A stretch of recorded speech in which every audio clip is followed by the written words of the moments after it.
everybody. I'm not here to hear what he has to say. That was what rang true, loud, and could not have been more honest, coming from the judge who has already predetermined that my client committed fraud before we even walked into this courtroom. I'm not here to hear what he has to say. Then why exactly am I being paid as an attorney, and why exactly are taxpayer dollars being used in this courtroom? The answer is very clear.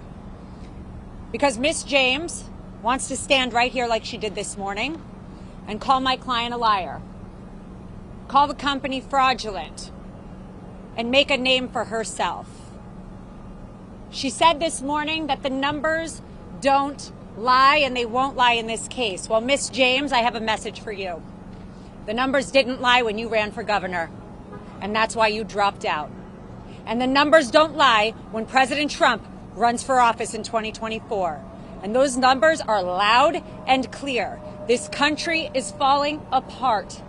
And if we don't stop corruption in courtrooms where attorneys are gagged, where attorneys are not allowed to say what they need to say to protect their clients' interests, it doesn't matter what your politics are. Everyone has a right in this country to get up and put a defense. I don't care who you are. You have a right to hire a lawyer who can put objections on the record. You have a right to hire a lawyer who can stand up and say something when they see something wrong. But I was told to sit down today. I was yelled at, and I've had a judge who is unhinged slamming a table. Let me be very clear. I don't tolerate that in my life. I'm not going to tolerate it here. And you know what? You shouldn't either. Because not every American citizen gets a camera and a microphone. And what I'm seeing is such a demise of American judicial system and democracy. Miss James came out this morning and said that she knew Mr. Trump, and she always calls him Mr. Trump because it kills her that he was the president. But the 45th president of this country, one of the best presidents we've had, has built a great company. It's worth a ton more than that statement of financial condition. And she doesn't know how to get out of it because her politics won't allow her. She calls him a bully. She says he's going to bring out racial slurs. He's going to say things today and taunt her. Well, Miss James, you taunted him.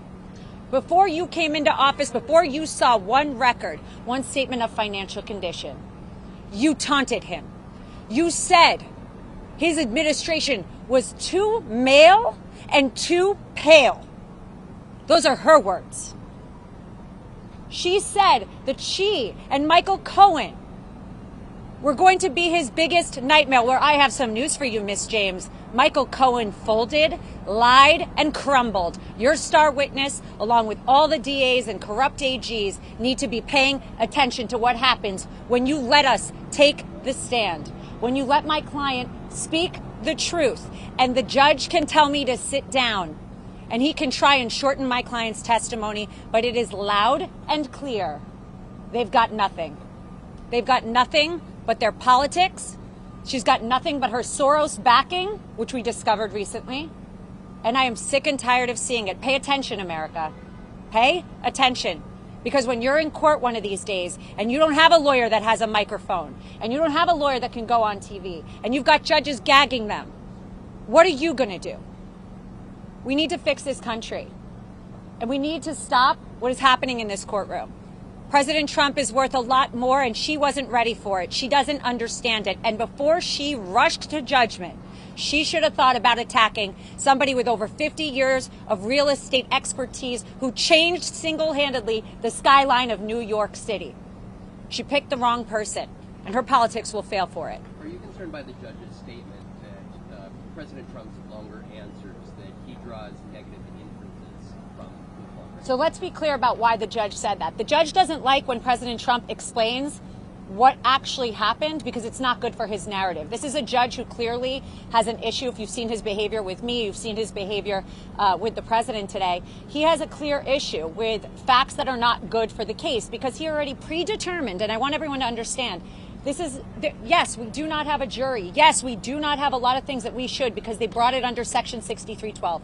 But this judge decided this case and liability before we walked up those stairs. I didn't have a shot. So right now we're sitting here doing a whole dance, and the only thing they want are facts that are bad for Trump. That's why he's silencing him. That's why he's telling him short answers. And that's why he's clearly enraged. His face is red. He came in hot, and he doesn't know how to handle him. Knowing the judge is the one who will decide the penalties, have you urged your client, President Trump, to keep his answers more concise based on the judge's version? If my client was worried about people's penalties on him, and that's supposed to silence his right to free speech and his right to take a stand and explain, then I wouldn't want to represent him. My client's done nothing wrong. His answer should be full, and if they try and silence him, the record will reflect that, and we'll deal with it on appeal. Yes. Anything else? Why did the president plead the fifth last year if he was willing to testify? So everything is done strategically. I can't get into that. The truth of the matter is, the fifth was done in an EUO, which is a special proceeding. Once they brought the case, we decided it was better to fight the facts. But frankly, I never thought that she would bring the case, because once you see what his actual values are, you see that there's no there. But you know, she gets a lot of attention from this. You all are sitting out here. She comes out. She calls him a liar. I mean, this is third world stuff. You're not allowed to run before you even know what somebody's company is, before you even know what their financials are, and call someone a liar and call them a fraud and base your politics on this. Miss James would not be the Attorney General but for President Trump. Let's be very clear about that. And that might hurt her a little bit, but that's the facts. The facts hurt. That's why she wasn't a good governor. She didn't make governor. She didn't even come close. She used this case as a cover. Numbers don't lie, Miss James, to use her own words. Numbers don't lie. Anything else? Thank you, everybody. Thank you.